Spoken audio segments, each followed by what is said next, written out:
많은 사람들이 삶을 바꾸는데 도움이 된 3가지 명언 중 몇 개를 적용했는지 확인하세요. 다음 3가지 속담을 기억하십시오. 우리의 삶은 인상적인 전환점을 맞이하여 앞으로 좋은 일이 열릴 것입니다.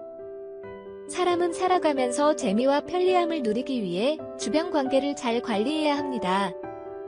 어떤 삶에서 관계를 잘 다루고 싶다면 다음 3가지를 기억해야 한다. 첫째, 상대방의 장점을 살펴라. 어느 날 대학 교수가 낙후된 시골을 찾아왔다. 그는 강을 건너기 위해 작은 배를 빌렸다. 배가 떠나기 시작하자 교수가 뱃사공에게 물었다. 당신은 셀 줄 아세요? 뱃사공이 대답했다. 선생님, 모르겠습니다. 교수가 다시 물었다. 물리학을 아십니까? 뱃사공이 대답했다. 물리학? 나도 몰라. 교수가 다시 물었다. 컴퓨터를 사용할 줄 아세요? 뱃사공이 대답했다. 나도 그것을 사용하는 방법을 모른다. 이 말을 들은 교수는 고개를 저으며 말했다. 당신은 수학을 몰라서 인생의 2월 6일을 잃었고, 물리학을 몰라서 인생의 1월 6일을 잃었고, 컴퓨터를 사용할 줄 모르면 1월 6일 더 많은 생명을 잃습니다. 그래서 그의 삶은 2월 6일에 불과합니다. 말하자면 갑자기 폭우처럼 하늘에 폭풍우가 치는 검은 구름이 생겼습니다. 폭우가 내리는 것을 보고 뱃사공은 교수에게 물었다. 선생님, 수영할 줄 아세요? 교수는 어안이 벙벙한 다음 대답했습니다. 잘 모르겠습니다. 나는 공부하지 않았다. 뱃사공이 다시 말했다. 나는 수영을 할 수 있습니다. 나는 당신을 구할 수 있고 당신 인생의 6월 6일을 계속할 수 있게 만들 수 있습니다. 인류는 완벽하지 않고 인간도 완벽하지 않으며 모든 사람은 자신의 결점을 가지고 있습니다. 다른 사람의 결점만 계속 바라보다 보면 주변 관계가 좋아질 수 없습니다. 반대로 다른 사람의 입장이 되어 그들의 장점을 다루고 인식하는 법을 배우면 인간관계가 좋아질 것입니다. 거기에서 그것은 우리가 인생에서 거의 기대할 수 없는 많은 이점을 열어줄 것입니다. 어느 날 아버지는 아들이 결혼에 대해 불평하고 이야기하는 것을 듣고 나서 아들에게 이렇게 물었습니다. 아내의 장점이 무엇입니까? 아들은 불평하며 말했습니다.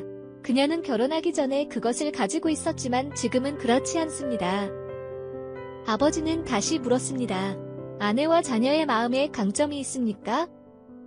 아들은 머뭇거리며 예전에는 있었던 것 같은데 지금은 없다고 말했다. 아버지는 그렇다면 당신은 나보다 낫습니다. 내가 당신의 어머니와 결혼하기 전에는 당신의 어머니가 어떤 이점을 가지고 있는지 몰랐습니다. 아들은 아버지를 올려다보며 무슨 말을 하려고 하다가 멈췄습니다. 아버지는 나가서 기와와 솜 한 움큼을 집어들고 아들에게 물었습니다. 아들은 아버지가 무엇을 원하는지 몰랐지만 여전히 대답했습니다. 아버지, 이것은 쉽습니다. 물론 타일은 더 어렵습니다. 아버지는 아무 말도 하지 않고 기와를 던지고 솜을 높이 들고 손을 댔다. 떨어지는 기와가 산산조각 나고 솜뭉치가 멀쩡했다. 아버지는 아들에게 어째서 단단한 것은 부러지고 부드러운 것은 그렇지 않느냐고 물었다. 생각에 잠긴 아들은 면이 부드러워서 그런가 가벼워서 괜찮다고 말했다. 아버지는 아들의 어깨를 두드리며 부드럽게 말했습니다. 아들아, 솜씨처럼 겸손하되 남을 해치지 않는 것이 자기를 해치지 않는 것입니다. 다른 타일과 마찬가지로 모퉁이에 가장자리가 있지만 단단해지면 부러집니다. 다른 사람에게 상처를 주면 자신에게도 상처를 줍니다. 내가 몇 년을 살았는지 평생 동안 나는 한 가지 원칙만 이해했습니다.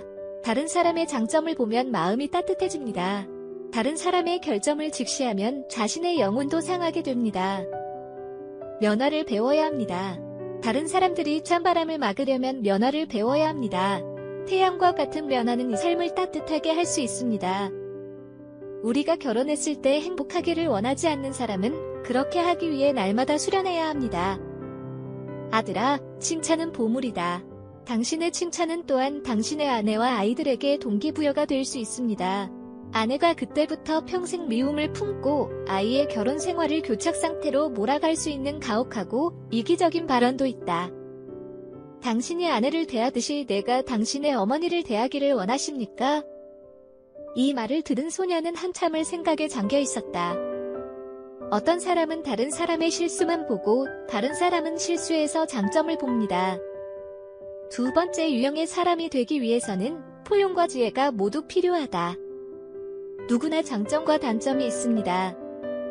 다른 사람의 결정만 보고 그들의 나쁜 점만 본다면 당신의 삶은 정말 나쁜 것입니다.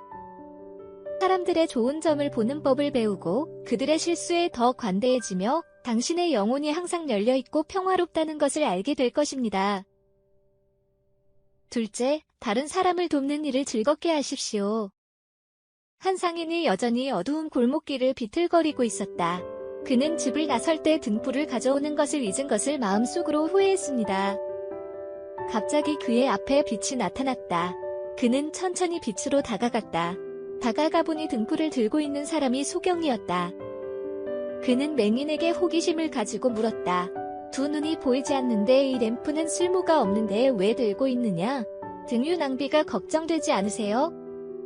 맹인은 그 질문을 듣고 다른 사람의 길을 밝혀주고 싶어서 이 등불을 켜는 것이 아니라 어두운 길을 가다가 부딪힐 때 사람들이 항상 나를 보지 못하기 때문에라고 대답했습니다. 내가 등불을 가질 때 그 빛은 내가 길을 보는데 도움이 되지는 않지만 다른 사람들이 나를 보는데 도움이 될 것입니다. 그래야 더 이상 다른 사람들에게 부딪히지 않을 것입니다. 장님이 등불을 들고 어둠 속을 걷는 것은 다른 사람들이 길을 볼 수 있도록 빛을 주어 사람들이 여행하기 쉽게 했을 뿐만 아니라 장님이 다른 사람들에게 부딪히지 않도록 자신을 보호할 수 있도록 도와주었습니다. 마침표. 누군가에게 꽃을 주면 당신의 손에는 향기가 남을 것이다라는 속담이 있습니다. 그러므로 우리가 다른 사람을 도울 때 우리 자신도 돕는 것입니다. 셋째, 도움이 필요한 사람들을 도와주세요. 가난한 학생 남학생이 있었는데 등록금을 낼 돈을 벌고 싶었기 때문에 그는 장사를 하기로 결심했습니다. 그는 집집마다 방문하고 두드리기 위해 매우 열심히 일했습니다. 저녁에 그는 극도로 피곤하고 목이 마르고 배가 고팠고 장사가 잘 되지 않아 약간 절망적이었습니다. 날이 어두워지자 그는 어느 집의 문을 두드리며 집주인이 그에게 물 한 잔을 주기를 바랐다.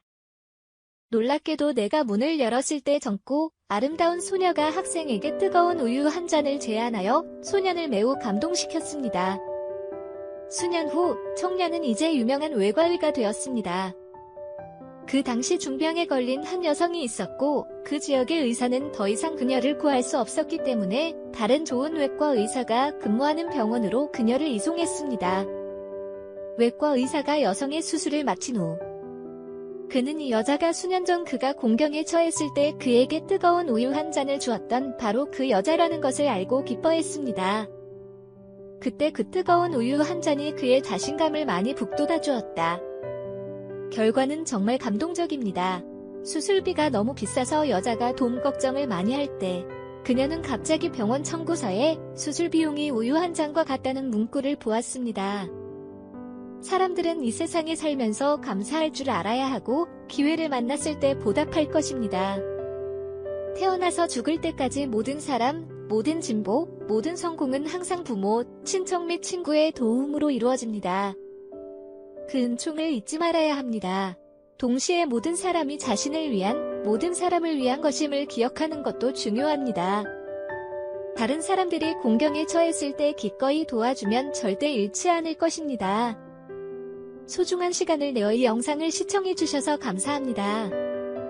친애하는 친구. 이 글이 더 행복하고 평화로운 삶을 살기 위한 삶의 진리를 깨닫는데 도움이 되기를 바랍니다. 당신이 가장 흥미를 느끼는 삶의 교훈에 대한 기사 아래에 댓글을 달아주세요.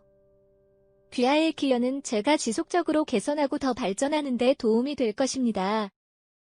저희 채널을 자주 방문하셔서 최신 영상을 시청해주세요.